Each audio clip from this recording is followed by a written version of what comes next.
gray hair, cut short but floppy on top of my head, as well as brown and gray stubble on my cheeks and around my lips. I have light skin and freckles on my face. I don't wear eyeglasses, but I have thick eyebrows. For those of you tonight who are getting to know Eyebeam for the first time, we're an organization that believes that artists can help us visualize and realize a more just future.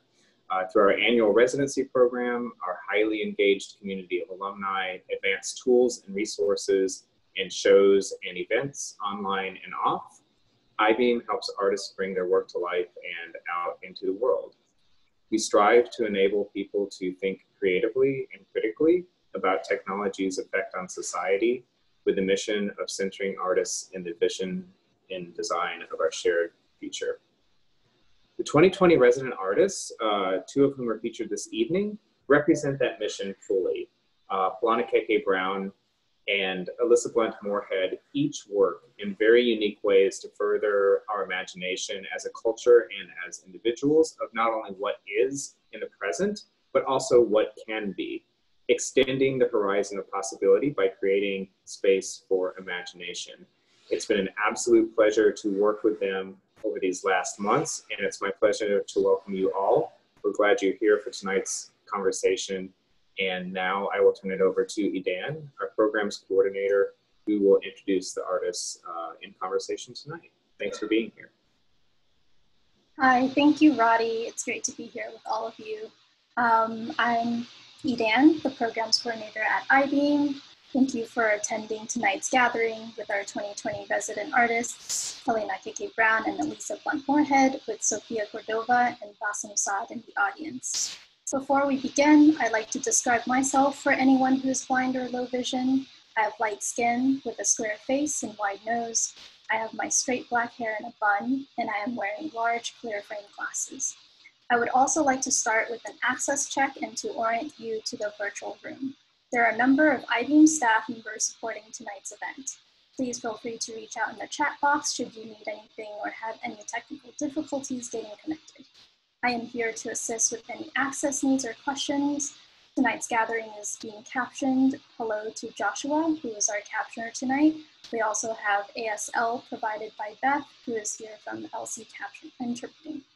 Maddie will be posting directions in the chat box on how to make captions visible to you if they are not already, as well as other helpful information. They are also our social media person. Matt is your virtual door person. Please note we are keeping an eye out for Zoom crashers and trolls. Should anyone co-opt the meeting or use derogatory language, they will be kicked out. Because we have a large group of participants tonight, we ask that during the Q&A, all questions are asked in the chat box. A member of the team will share it with the artist and the artist will respond. We are also recording for archival access and sharing purposes. If you wish to not be recorded, we recommend turning off your video. Please let us know if you have any other needs or how else we can facilitate. This conversation is the second and last of our series, with the first having taken place on June 18th. In spirit of the current moments, we have asked our residents to invite a guest of their choice to begin a 20-minute conversation and reflect on their process, place, family, and the quickly shifting uses of digital media. Tonight, we will be hearing from Pelenakeke Brown and her guest, Casper, followed by Elissa Blount Moorhead with writer Tina Campt. We'll hear from each pair and then regroup for Q&A with all four speakers. And now I'd like to introduce tonight's guests. Pelenakeke Brown is an interdisciplinary afakasi Samoan disabled immigrant artist from Aotearoa, New Zealand.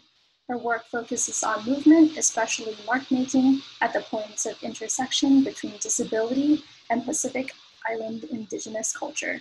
She has been examining the mark-making potential of the computer keyboard and hopes to develop more of her own drawing iconography using the histories of technology, disability, and indigeneity.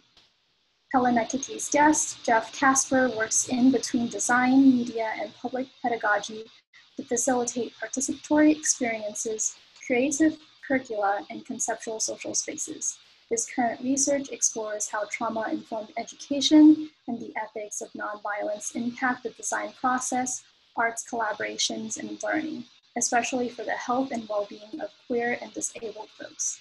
At the transition, I will introduce our next guests. And with that, I'd like to turn it over to Pelenakeke and Jeff. It's great to gather with you both. Welcome. Hi, everyone. I'm so excited to be here and get to chat with one of my favorite people. Yeah, thanks for that intro, Idan. That was, yeah, really beautiful. And I'm also really excited to chat with Jeff. So there's so many things I feel like we could talk about in this time, and I'm sure we'll get to a million things. But I thought maybe it would be really kind of cool to talk about, KK, what you've been working on lately, in the space of the residency and beyond, and kind of spend some time. We can talk about this idea of scores that appear kind of in both of our work, interestingly. So I feel like in conversations that we've had in the past, that we kind of both were like, whoa, like we have a like sort of similar way of organizing thoughts, of a sort of similar aesthetic style. We both use text in unique ways, in sort of specific ways to organize information, and in that it's sort of not really prescriptive, but perhaps maybe sort of easy to take in lots of different through lots of different senses. So whether that's verbally or in ways through movement. So I guess I'm curious a little bit to hear about what you're working on, and we can kind of dig deeper from there. Yeah, cool. Thank you. I think I'm going to just quickly share my screen. Share screen. Yes. Technology. Oh, that's too early. So just to highlight, this is a score that I made that's using the computer keyboard, and I made it last year for an exhibition in London with Inter-Island Collective, which is a collective of indigenous Pacific Island, mainly women who are based in London, and it's called Crossings, and it's thinking about the original story around tatau, which is the Samoan word for tattoo, which is where we get our word, the English word tattoo. It has a story of these mythical twins, and they go on a journey and they receive this knowledge, which is only women tattoo women, and then when they're traveling back, they cross the ocean and they get confused and they mix up the chant, and they take the knowledge back as like only men can tattoo men. So I was thinking about crossings and what kind of knowledge gets lost or translated, and like in my identity as an immigrant, like the crossing that I've had moving from Aotearoa to New York, and the kind of change in my identity, and yeah, thinking about that kind of indigenous knowledge. Yeah, so that's kind of what that work is thinking about.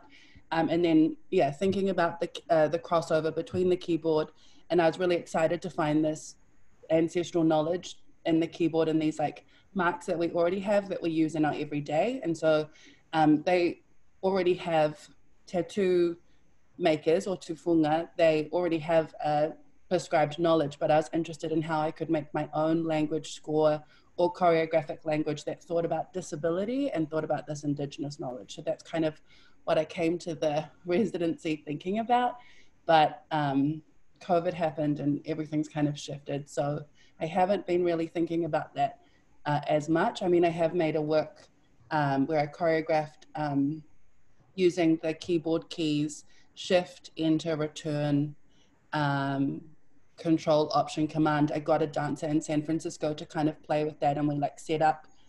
So in my work, spatial relationships is really important. So every access corner of his room had a different point, and he had to kind of play with that.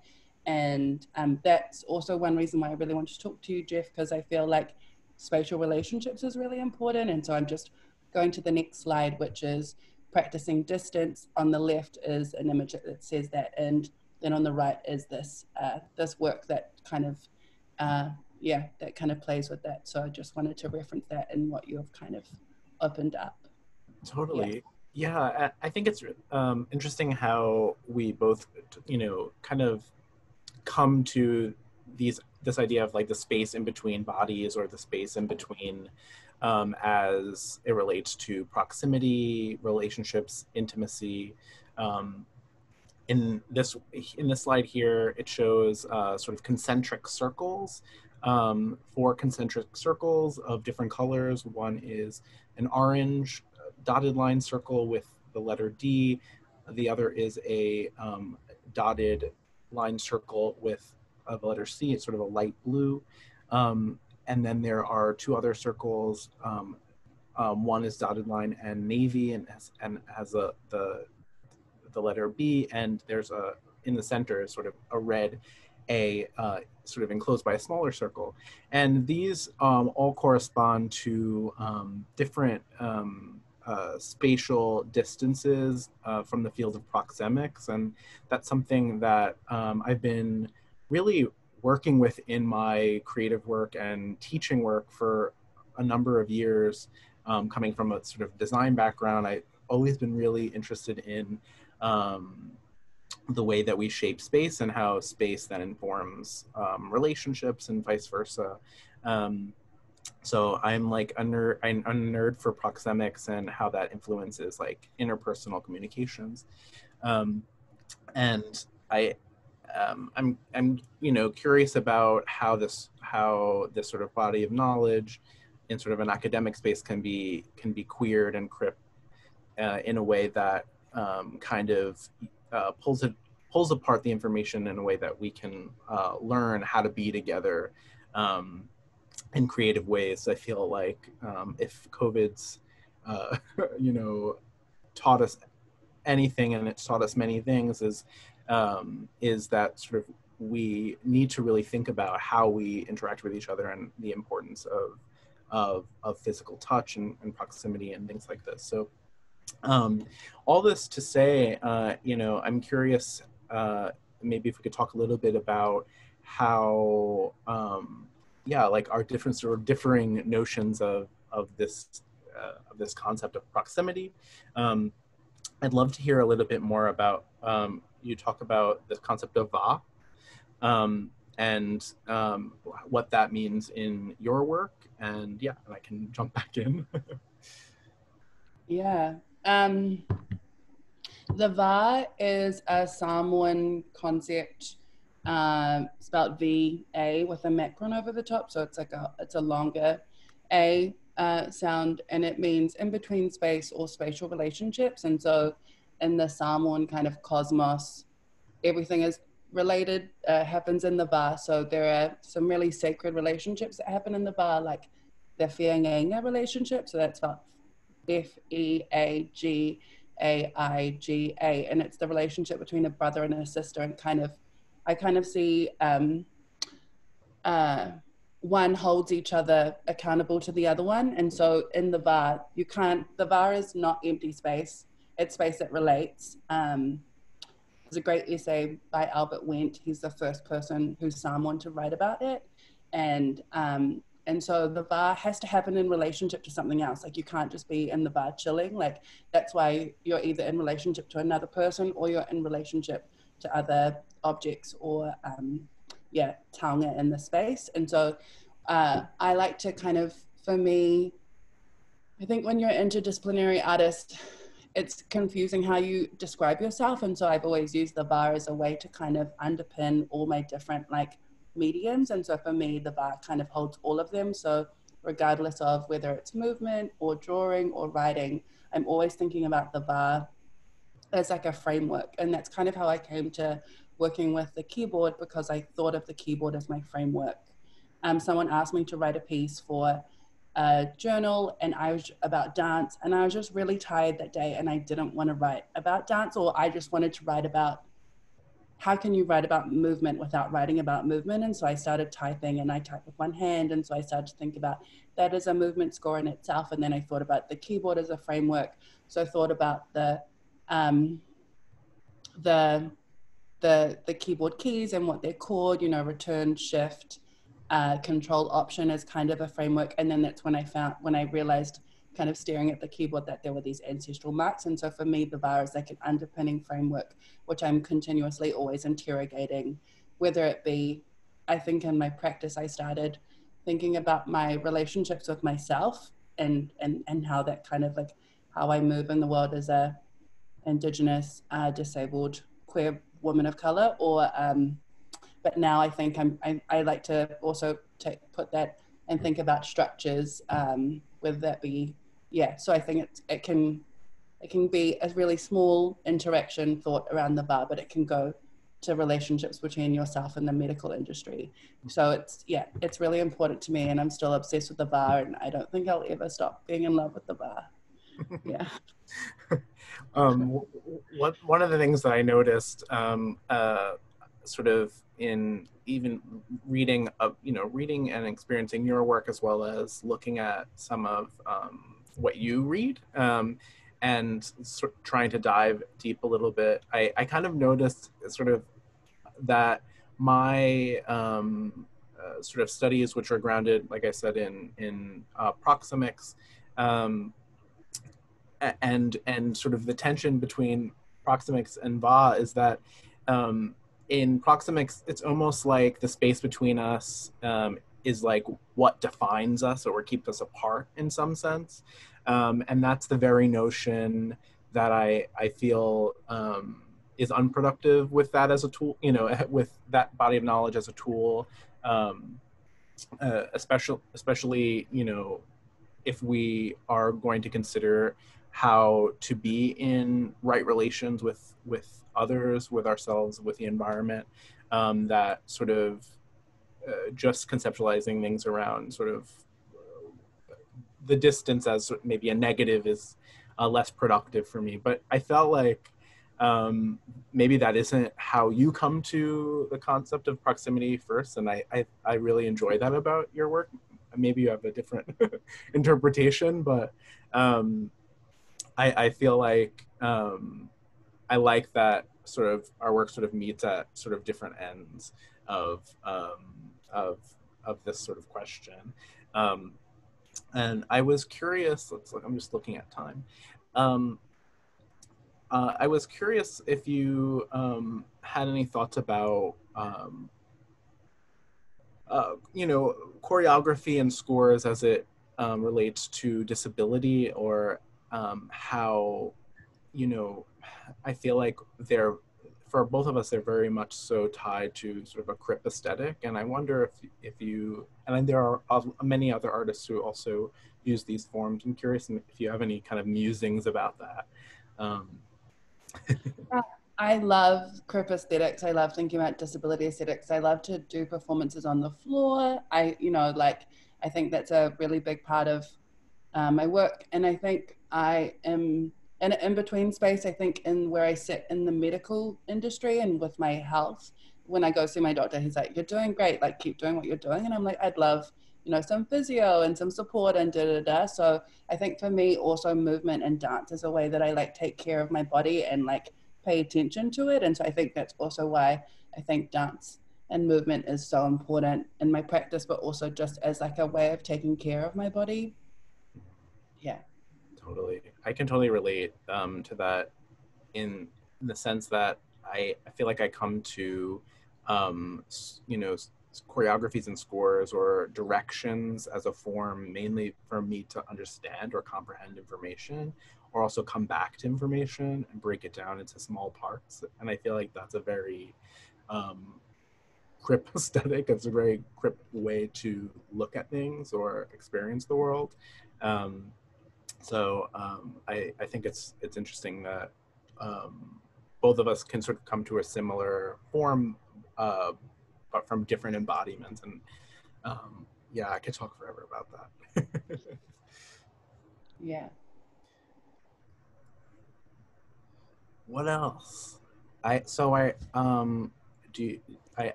think I know that you just got new tattoos. Do you want to share in the last couple of minutes? Oh yeah. So I think one of the prompts was like where we've ended up. So I'm back living in Aotearoa. I was in London And then I got stuck because I couldn't come back because the border closed between the US and the UK, and I'm not on a visa. And I came back to Aotearoa, and they kind of locked the borders. They're open now, but yeah, and I got offered jobs. So I'm the new artistic director at Touch Compass, which is the first integrated dance company. I also hate the word integrated, but we're using the language that we have, but which just means that disabled and non-disabled dancers are part of it. And I took this job after being really excited to be an artist full-time for the first time, because I just felt like this is the time when we do the work that needs to be done. And I appreciate my board, and they said I could do what I'd like to do. So yeah, I'm kind of investing in, I don't think there's really a disability arts culture in Aotearoa, and so with this job, I'm trying to support that mahi or that work. And so, yeah, part of me is sad that I'm not an artist at the moment, but I feel like this is really important to like support the communities. And I've been having a really hard time being a woman of color in a white organization. So I kind of wanted to mark my return and kind of ground myself. So I got myself tattooed traditionally 2 days ago on both hands, and so I got it done. There's that myth, the cool story that I told you about. So it's we now have the first female tafunga te tau artist, and she does traditional tapping. So I went to Tyler, and yeah, in the middle there you'll see some birds, and that's kind of like a compass for myself. And then my mum's family, dad's family, and there's birds at the end of my fingers to kind of reference this return. And then these are little marks of Vaituli, which is the creation story. And then these are little jellyfish because they look like they don't sting you, but they do. So I just kind of wanted to mark this transition and ground myself as I'm kind of finding myself in this leadership position and how to kind of do that thoughtfully. So yeah, and I think that's an extension of the art practice, I guess. Yeah, so that's kind of the main focus that I'm doing at the moment, and I'm trying to thoughtfully do it. We have a disability equity statement that we've created in our new artistic vision, which also talks about disability justice framework. So I'm really trying to hopefully do some meaningful change, but it's a hard position to be in. Yeah. Well, that's awesome. And we all know here that you're an awesome leader, and we believe in you, and yeah. So, and you're always an artist. It doesn't matter in what position or what capacity. So I'll keep saying that. Thank you. Yeah. Yeah. Thank you so much, Jeff, for your thoughtful question. Thanks for chatting with me in my virtual chatting library. Yeah. Well, thank you both, Pelenakeke and Jeff. That was really lovely to just witness the support and also the overlaps between the two of your practices. And it was really beautiful to see your new tau, Pelenakeke. I gasped when you showed. And now I would love to welcome the next guests of our conversation, Elissa Blount Moorhead and writer and professor Tina Campt. Elissa Blount Moorhead is an artist exploring the poetics of quotidian Black life to emphasize gestural dialectics of quiet domesticity and community making. She is currently a principal partner at TNEG Film Studios and co-founder of Red Clay Arts in New York City. Elissa has been creating work that tells stories of the erasure and violence inflicted upon Black people and the communities resisting this erasure. Elissa's guest, Tina Campt, is the Owen F. Walker Professor of Humanities and Modern Culture and Media at Brown University. Campt is a Black feminist theorist of visual culture and contemporary art. One of the founding researchers in Black European studies, her early work theorized gender, racial, and diasporic formation in Black communities in Europe, focusing on the role of vernacular photography in processes of historical interpretation. Hello and welcome to you both. Hi, how are you doing? Hello. Hi, Tina. Hey, Elissa, it's so nice to see you. I know. We have to stop meeting like this. Well, I actually wanted to start by thanking Eyebeam. It's really beautiful to be part of this community. It's really, it's a very warm community and a really warm exchange. And under these circumstances, it's just nice to be in a place that's so welcoming and so expansive and compassionate. So, I agree. Elissa, should I start, or do you want to start? I mean, what do you think? I mean, I'm just curious about what you're thinking about these days. But yeah, you start. Well, what I'm thinking about these days is your work. Because Elissa shared some of her current work with me, and I spent the last 2 days, I feel like, living inside of it. It's incredibly rich and evocative, and I hope that she's going to share a little bit of it. But what I was thinking about when I was living inside of your work for the past 2 days is that I was thinking about the things that we share, and we share two things that are sort of really deep. One is the interest in the mundane and the quotidian, and you have a really beautiful way of putting that the sublimity of the mundane. And the other thing that we share is a deep, deep investment in Black gestures. And yeah, and so the two works that Elissa shared with me that I hope she'll give us a little glimpse of is the project that she's working on now, As of a Now, which is an homage to Cecil Taylor's piece, Unit Structures, and Back in Song that she did, you collaborated on. And I love both of them because even though they may seem distinct and divergent, they're actually completely connected. They're completely connected by, Black gesture, and the quotidian, on the one hand. I mean, what I loved about Back in Song was the way in which it's actually giving us this entry into Black gesture through the ecstatic and the euphoric. And what does Black gesture give us?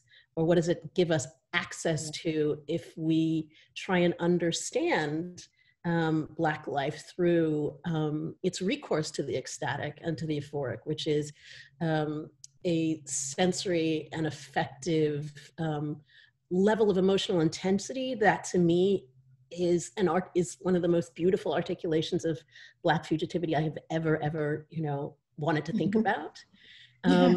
And then on the other hand, in As of a Now, the way in which you're actually going to the opposite direction of Black gesture towards this quiet, intimate, domestic moment, and you're spatializing that. So it's really, how do Black communities articulate, the gestures of intimacy and domesticity in a spatial landscape that is often robbed of them. And I kept thinking about the way in which you're actually spatializing gestures and also sort of forms of Black quotidian life that I'm familiar with from photography books, photo books like, the two that I thought about immediately were Carrie Mae Weems' Kitchen Table series and Roy de Carava's Sweet Flypaper of Life. Yeah. My favorite. Go ahead. I'm sorry. I could just go on forever because, like I said, I'm living inside of you.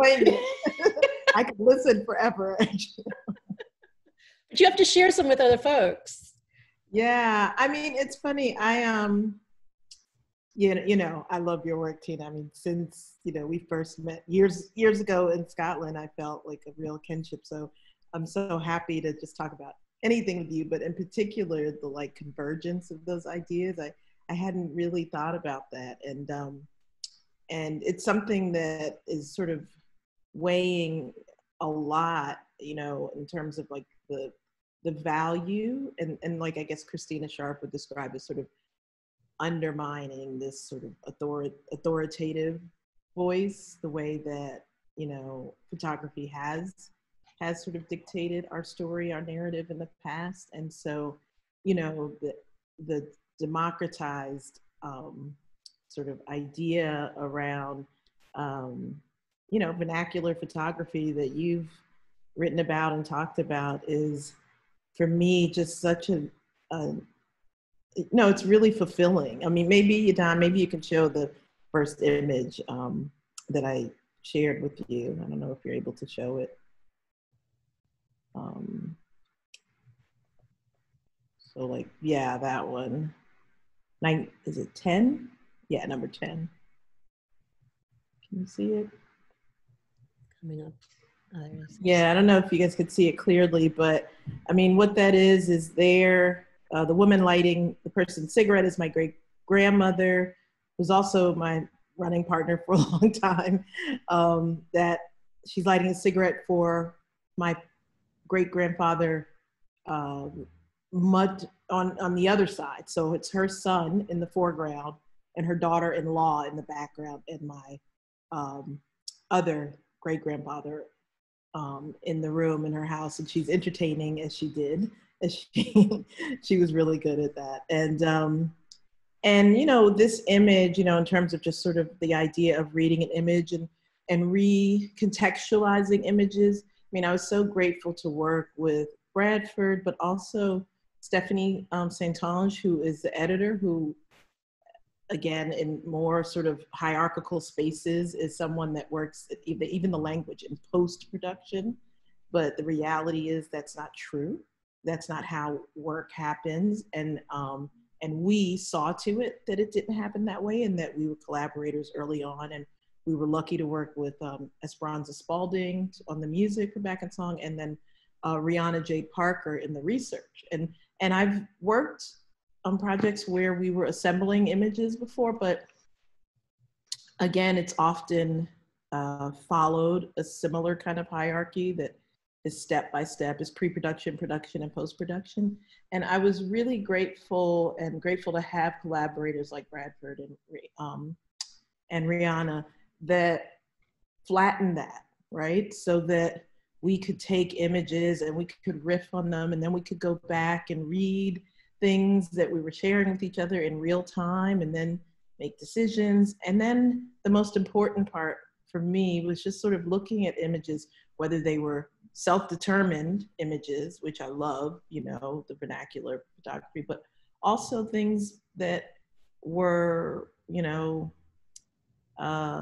more anthropological. I don't know what word I would use, you know, that sort of the violence of subjection, I guess, you know, maybe Cynthia or Christina would call it, but, you know, that we're in that, and then take them and reframe them, you know, and literally reframe them, but also change the tone of the images, or change the positioning, you know, so that now we were making pictures, as you know, people would say, or making images by the way that we were rethinking about them. So, you know, I think for me, it always sort of starts with that, with the personal. And I'm grateful too, in these times, that, you know, now that people know Black people are here, apparently. and we've been thinking, I mean, I wonder, and I want to hear from you too, about people like you and you know, Christina Trevor, who've been writing and thinking and devoting your lives to this work for so long. And now, you know, we're hearing all of these things in the news and in sort of, you know, non-academic spaces being talked about.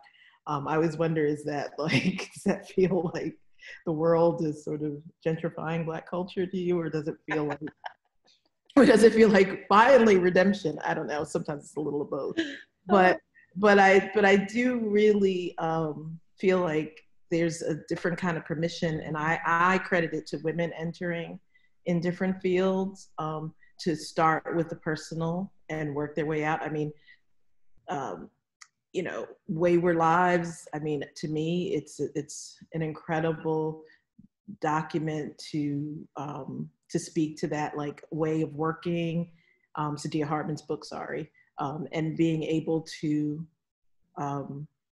start from that space, you know. And there's a lot of other people, Jens Ford's film, what they did, you know, and so you know, I was really excited to be able to work on projects with people who also start there, and there's no you know, there's no question mark around their authority in that space. So you can take it down. I mean, to come back to the question that you were asking about, so what does it feel like to suddenly have the world recognize what you've been saying for quite some time?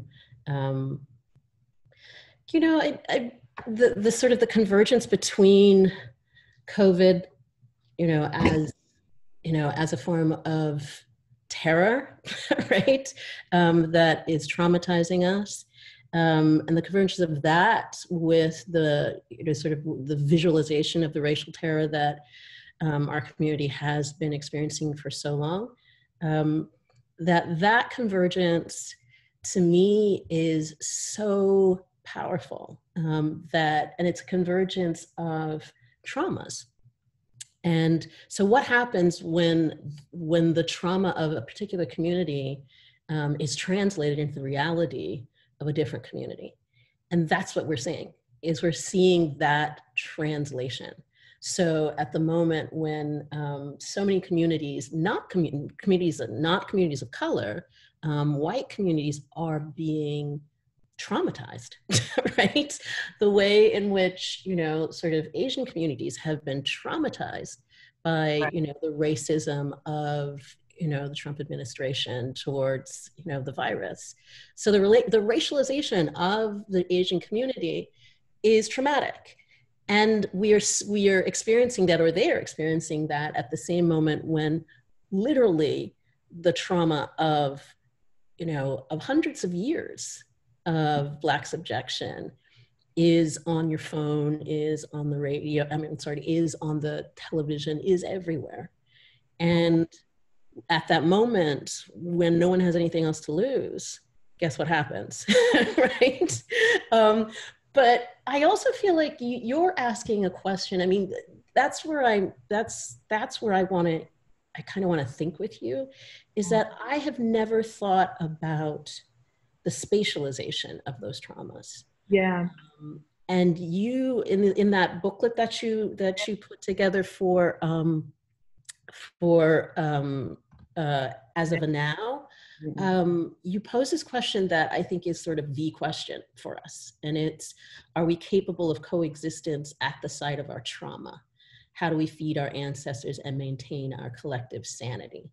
I feel like that spatialization, the question you're asking about inhabiting this space of trauma, inhabiting it in a way that we maintain not only our individual sanity, but our collective sanity.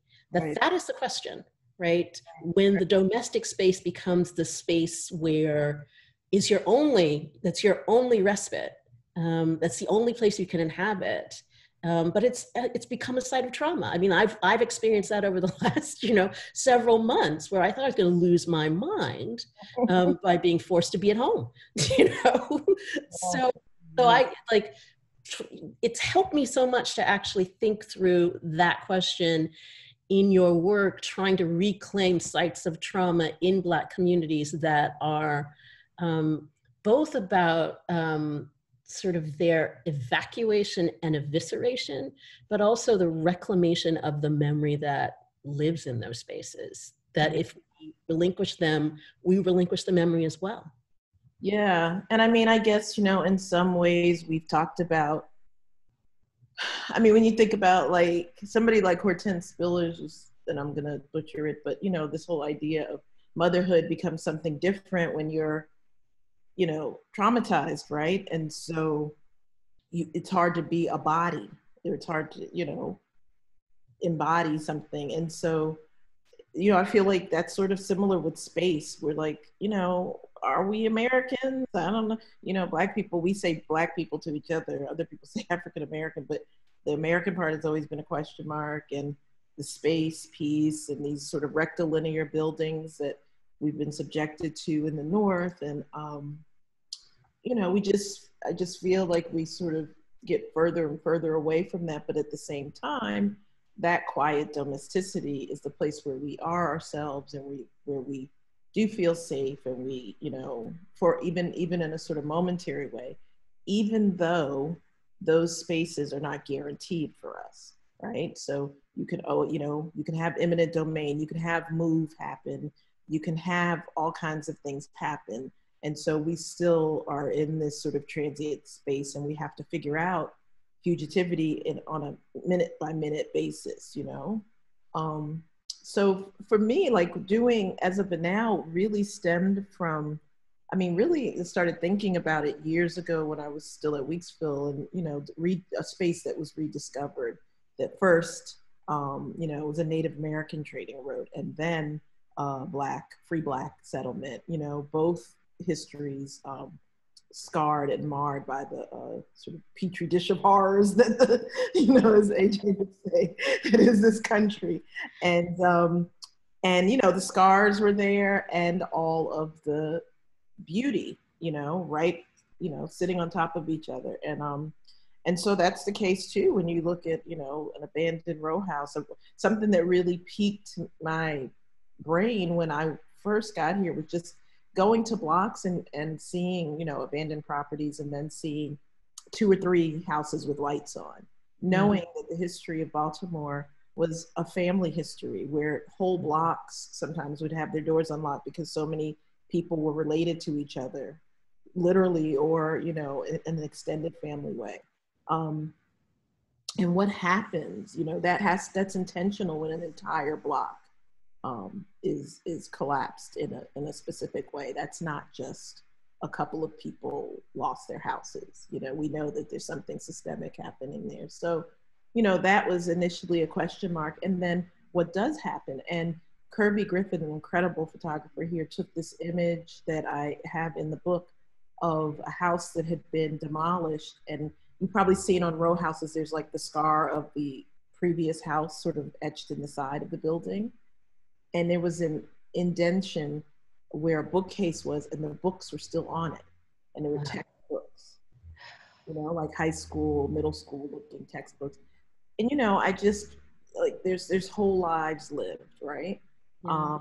But always interrupted in our cases, you know, just like our rituals are interrupted, our ways of being, you know, every sort of 10 years, we've got to rethink.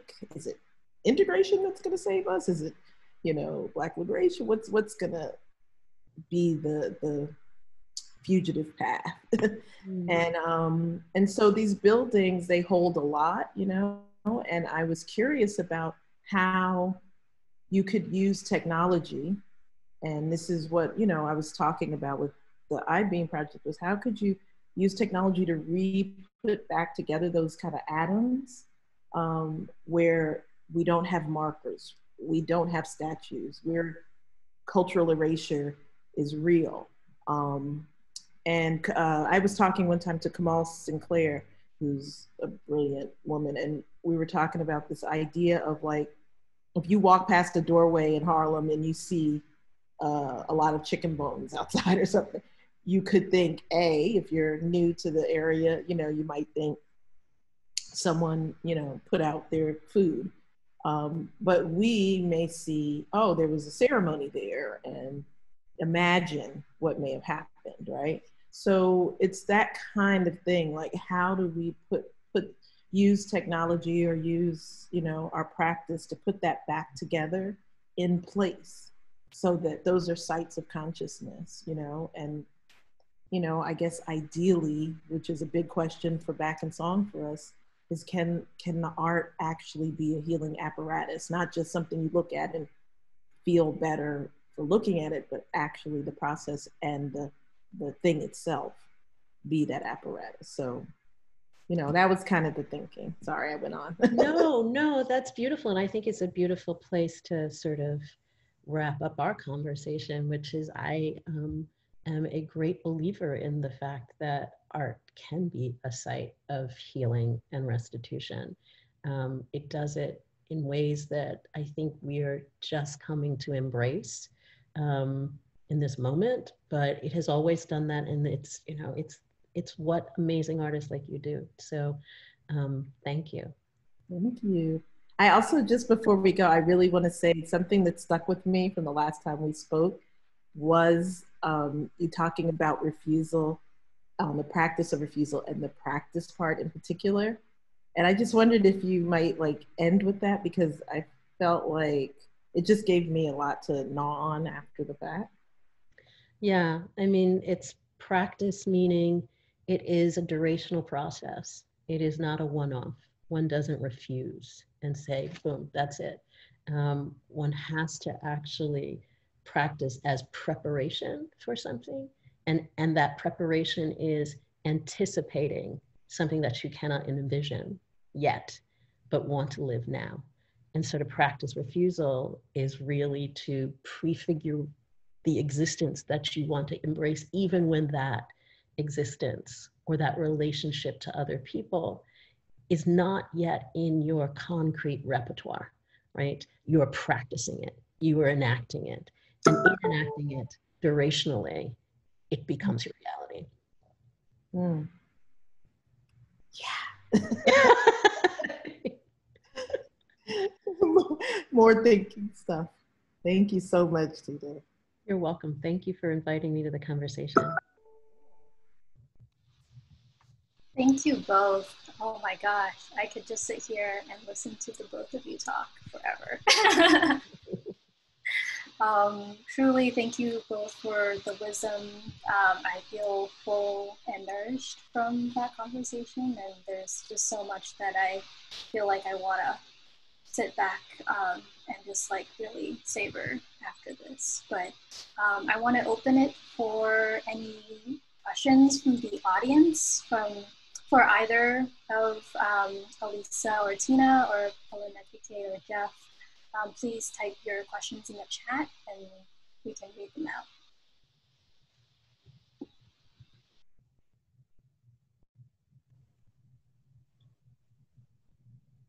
I second that, Edan. I just enjoyed both conversations so very much. I wondered if, while we're waiting for a few questions, if I could just toss out a general question to all of you.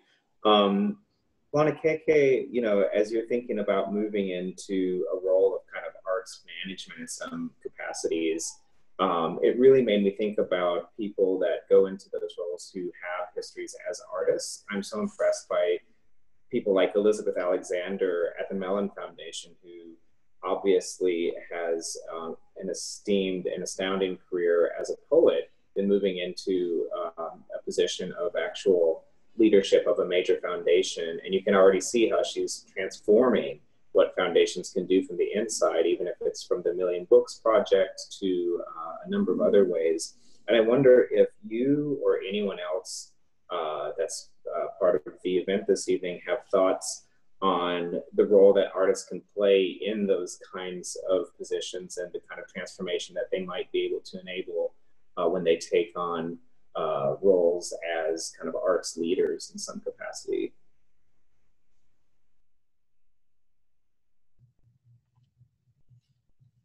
I'll jump in first. Yeah, I think being an artist is really important in this role and the way that I'm approaching it. So, you know, kind of like this, I want the artistic vision or kaupapa, Māori word for kind of, I guess, like principles and ideas to feed across not only the artistic vision, but the administration. And so I read on Instagram, someone posted, budgets are moral and ethical documents. And so I've been talking about that with the people that I work with, about how we can enact that in the way that we work with people. And so I think, yeah, I guess I'm a socially engaged artist, and so that's really important. And then this disability equity statement is really important.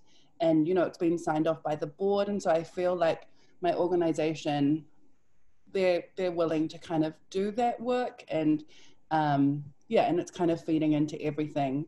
And I think a lot of people go into these leadership roles for the ego of it. I want this this organization to be its own entity, and then I can step away, and hopefully when I step away there will be, or move away, there will be, I feel like New York City like nourished me, and I like came from this beautiful ecosystem of other disabled artists, and I'd really like to move away and like have that happen in Aotearoa too. So I feel like I have a really special mandate as well around like what I want to see, and so I think, yeah, it kind of feeds into everything. It's not very eloquent, but yeah. Thank you. No, I really appreciate that.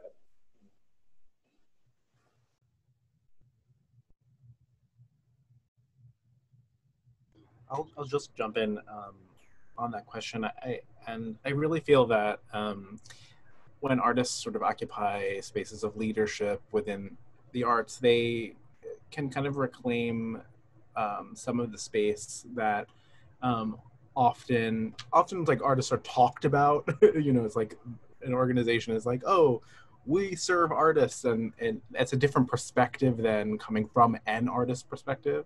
So I feel it's important for artists to also occupy in certain times roles of leadership to bring the artist perspective. Also, artists are instigators, and you know, they subvert things. That's what we work on. And I think that's an important thing, an important sort of set of skills to bring to organizational change, because organizations do need to change.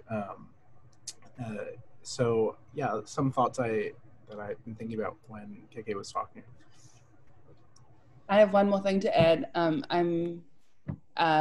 The thing that Tina was talking about, refusal, this practice of refusal, like in this disability equity statement, we're going to move, we encrypt time as an organization, but actually we haven't been able to do that yet because we're funded by the New Zealand government, and you know, when they tell us to put in a funding thing, we do it. And so like I am coming across other structures that impact us really importantly, and we can't. So, you know, I think there's also the streaming space of what I'd want this organization to be. And so like it's in this mission statement of like, we will work to crypt time, but like actually we haven't, but like hopefully we can do that one day.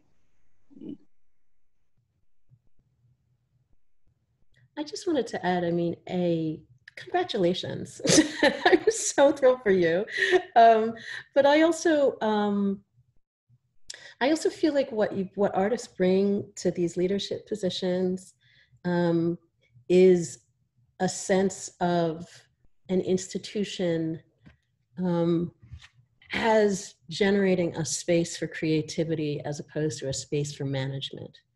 And that in the, you know, sort of in the neoliberal moment and nation that we are living, world that we're living in, that the sort of professionalization of management is so oppressive that even in arts organizations, what is so, you know, it's no longer about creativity, it's about production, right? It's about commodification and maximization of profit.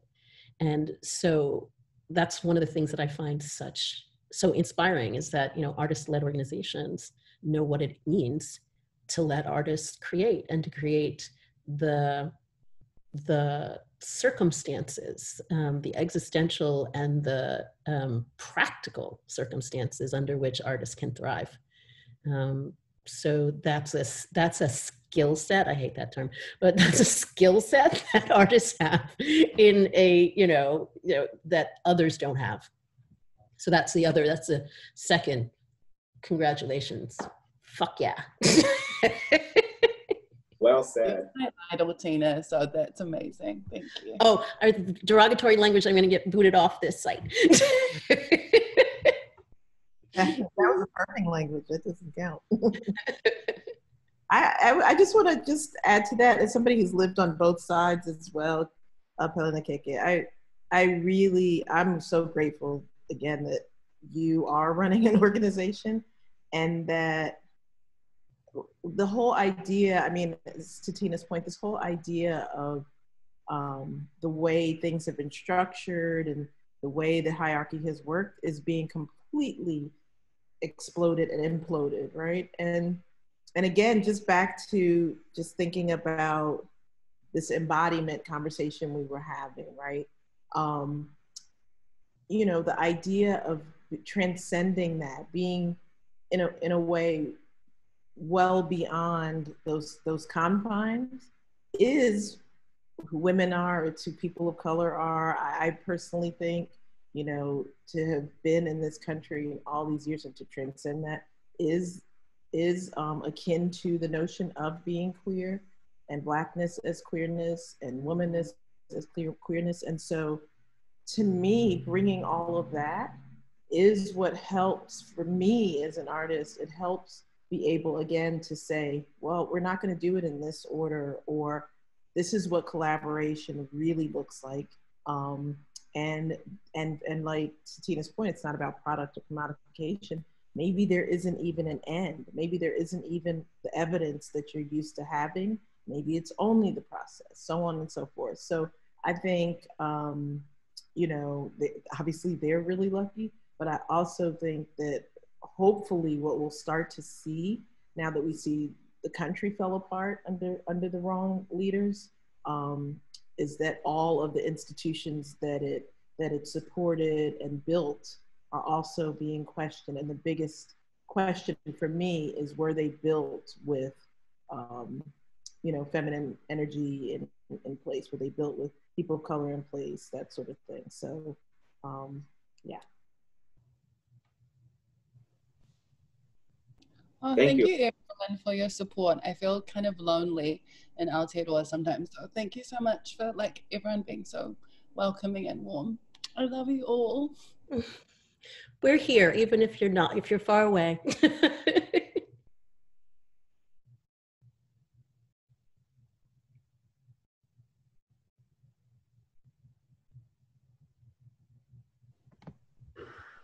Oh.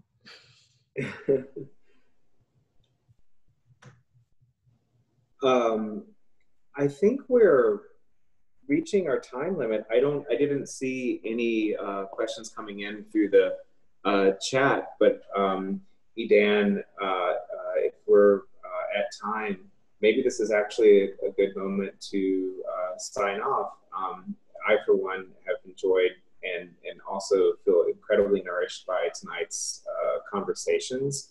And thank all four of you. I had a bunch of other questions that I wanted to ask, but I might just send them to you by email myself.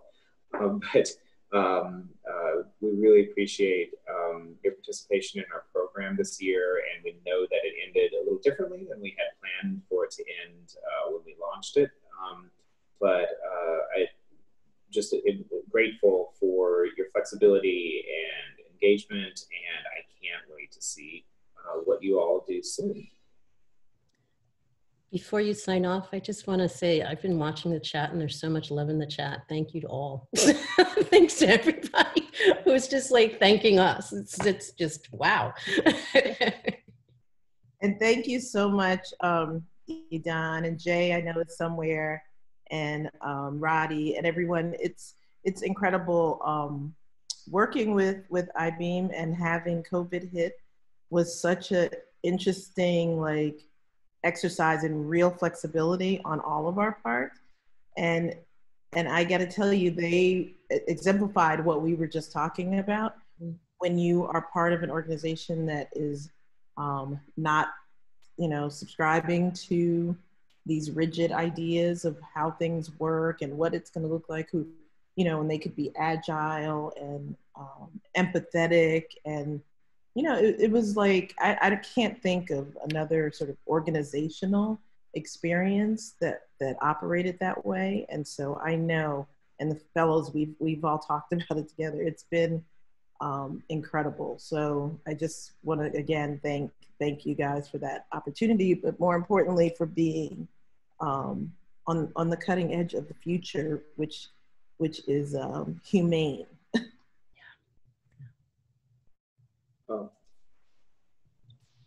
On behalf of all of us, certainly the team has just been amazing, and we're just so appreciative of your support and engagement with us on this.